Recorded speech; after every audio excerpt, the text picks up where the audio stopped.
Welcome to പെൻഡാട്ട്. ഞാൻ സഞ്ജു സുശീലൻ. എൻ്റെ കൂടെയുള്ളത് അഭിശങ്കർ. ഇന്നത്തെ ക്വസ്റ്റ്യൻ, ബാങ്കിൽ FD ഇടാനാണോ നല്ലത് അതോ മ്യൂച്വൽ ഫണ്ടിൽ ഇടാനാണോ?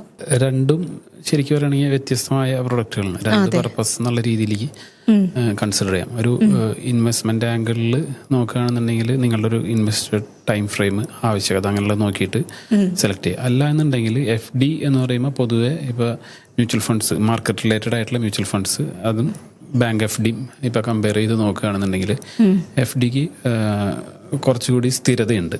ഒരു ഇപ്പൊ എത്രയാണോ നിങ്ങൾക്ക് ഇപ്പൊ FD ഓപ്പൺ ചെയ്യുന്ന ടൈമിൽ പറയാണ് നിങ്ങൾക്ക് 5.5% അല്ലെങ്കിൽ 6% ആണ് നിങ്ങൾക്ക് കിട്ടാൻ പോകുന്ന ഇൻട്രസ്റ്റ് എന്ന് പറഞ്ഞു കഴിഞ്ഞാൽ നമുക്ക് ആ ഒരു റിട്ടേൺ തന്നെ നമുക്ക് കൃത്യമായിട്ട് ഇത് കിട്ടും.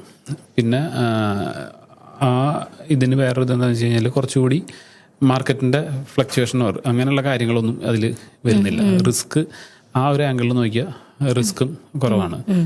പിന്നെ മറ്റൊരു ഇതിൽ എന്താണെന്ന് വെച്ചാൽ ഇതിൽ ടാക്സ് ഇതിൽ വരുന്ന റിട്ടേൺ ഉണ്ടല്ലോ, ഇപ്പൊ ഇൻട്രസ്റ്റ് വരുന്നത്, ആ ഇൻട്രസ്റ്റ് പോർഷൻ വരുന്നത് നിങ്ങൾ അതിൽ നിന്ന് വിഡ്രോവൽ അടിച്ചെടുക്കുകയോ ഇല്ലയോ എന്തോ ആയിക്കോട്ടെ, പക്ഷെ ഓരോ വർഷവും വരുന്ന ഇൻകം മീൻസ് ഇൻട്രസ്റ്റ് വരുന്ന എത്രയാണോ അത് നിങ്ങൾ ടാക്സ് അടയ്ക്കുന്നതിന് ബാധകമായിട്ട് വരും. ഇതാണ് FD. അപ്പോൾ FD ശരിക്കും പറയുകയാണെങ്കിൽ ഒരു നിങ്ങൾക്ക് തീരെ റിസ്ക് ഇല്ലാത്ത, എന്നാൽ അത്ര ഭയങ്കര മാർക്കറ്റ് റിലേറ്റഡ് ആയിട്ടുള്ള രീതിയിലുള്ള റിട്ടേൺ ഒന്നും വേണ്ട എന്നുള്ളൊരു ആംഗിളിലാണെങ്കിൽ നിങ്ങൾക്ക് FD കൺസിഡർ. ലോക്കിംഗ് പീരീഡ് ഉണ്ടോ? ഉണ്ട്. അതിപ്പോൾ നിങ്ങൾക്ക് FD പല ടൈപ്പ് ഉണ്ട്. ഇപ്പോൾ നിങ്ങൾക്ക് FD തന്നെ ഇപ്പോൾ ആണെങ്കിൽ 3 മാസത്തെ FD ആയിട്ട് ഇടാം, നിങ്ങൾക്ക് 3 വർഷത്തെ ഇടാം. അപ്പോൾ പല ടൈം ഫ്രെയിമിലുള്ള FDകളുണ്ട്. അപ്പോൾ അതിൽ ചെയ്യാം. പിന്നെ FD പൊതുവെ FDകൾ ഇപ്പോൾ ഒരു ടൈം ഫ്രെയിമിൽ ഇട്ട് അതിനിടയിൽ നമ്മൾ എന്തെങ്കിലും എമർജൻസി സിറ്റുവേഷൻ വന്ന് ക്ലോസ് ചെയ്തെടുക്കുമ്പോൾ ആ ബെനിഫിറ്റ്സ് നമുക്ക് കട്ടാവാനുള്ളൊരു സാധ്യതയുണ്ട്. അപ്പോൾ അതിൽ കൃത്യമായിട്ടുള്ളൊരു ക്ലാരിറ്റി എടുത്തതിന് ശേഷം മാത്രം നിങ്ങൾ അതിലേക്ക് പോവുക. ഇനിയിപ്പോൾ മ്യൂച്വൽ ഫണ്ടിൽ ഉള്ളൊരു ഇതെന്താണെന്ന് വെച്ചാൽ അത് എസ്പെഷ്യലി നല്ല ലോങ് ടൈമിലേക്കൊക്കെ ആണെങ്കിൽ, മാർക്കറ്റ് റിലേറ്റഡ് ആയിട്ടുള്ള ഇൻവെസ്റ്റ്മെന്റ്സ് ആണെങ്കിൽ FDയിൽ നിന്ന് കിട്ടാൻ സാധ്യതയുള്ളൊരു റിട്ടേൺ ഉണ്ടല്ലോ, അതിനേക്കാൾ നല്ലൊരു അപ്രിസിയേഷൻ കൂടുതൽ നിങ്ങൾക്ക് കിട്ടാനുള്ളൊരു ഓപ്ഷൻ ഉണ്ട് ഈ മ്യൂച്വൽ ഫണ്ട്സിൽ. പിന്നെ മ്യൂച്വൽ ഫണ്ട്സിൽ വേറെ ബെനിഫിറ്റ് ആണെന്ന് വെച്ചാൽ SIP എന്നൊക്കെ ഉള്ളൊരു മെത്തേഡിൽ നിങ്ങൾക്ക് വേണമെങ്കിൽ മാസം 1000 രൂപ വെച്ച് ഇൻവെസ്റ്റ് ചെയ്തിട്ടും നല്ലൊരു എമൗണ്ട് നിങ്ങൾക്ക് ക്രിയേറ്റ് ചെയ്തെടുക്കാം.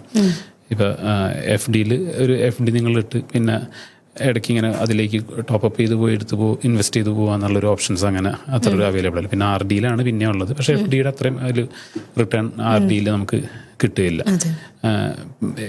മ്യൂച്വൽ ഫണ്ട്സിൽ ഈ പറഞ്ഞ പോലെ മാർക്കറ്റ് റിലേറ്റഡ് ആയിട്ടുള്ള ഇതിൽ ലോങ് ടൈമിലേക്ക് നല്ലൊരു റിട്ടേൺ കിട്ടാനുള്ളതുണ്ട്.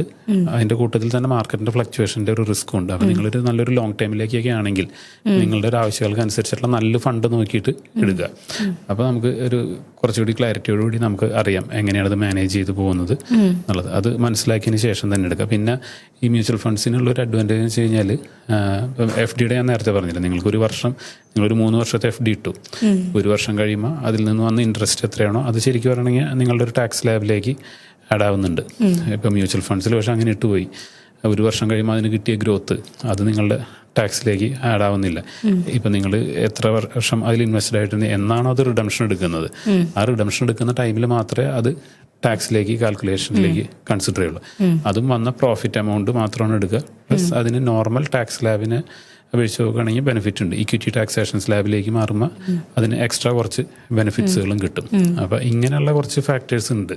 അപ്പോൾ ശരിക്കും പറഞ്ഞാൽ രണ്ടും രണ്ട് പ്രൊഡക്റ്റ് ആയിട്ട് തന്നെ മനസ്സിലാക്കിയിട്ട് നിങ്ങളുടെ ഒരു ആവശ്യം എന്താണ് വെച്ച് നോക്കിയിട്ട് എടുക്കുക. പിന്നെ നിങ്ങളുടെ ഒരു ഇൻവെസ്റ്റഡ് ആയിട്ടിരിക്കാൻ പോകുന്ന ടൈം ഫ്രെയിം എത്രയാണ് അതും കൂടി മനസ്സിലാക്കിയതിന് ശേഷം വേണം ഇതിലേക്ക് നിങ്ങൾ ഇൻവെസ്റ്റ് ചെയ്യാൻ. പിന്നെ ഈ FDക്കുള്ള മറ്റൊരു ഇത് എന്താണെന്ന് വെച്ച് കഴിഞ്ഞിട്ടുണ്ടെങ്കിൽ ഇപ്പോൾ ഒരു എമർജൻസി സിറ്റുവേഷൻ വന്നാൽ നിങ്ങൾക്ക് എപ്പോൾ വേണമെങ്കിലും ബ്രേക്ക് ചെയ്തിട്ടായാലും നിങ്ങൾക്ക് എടുക്കാം.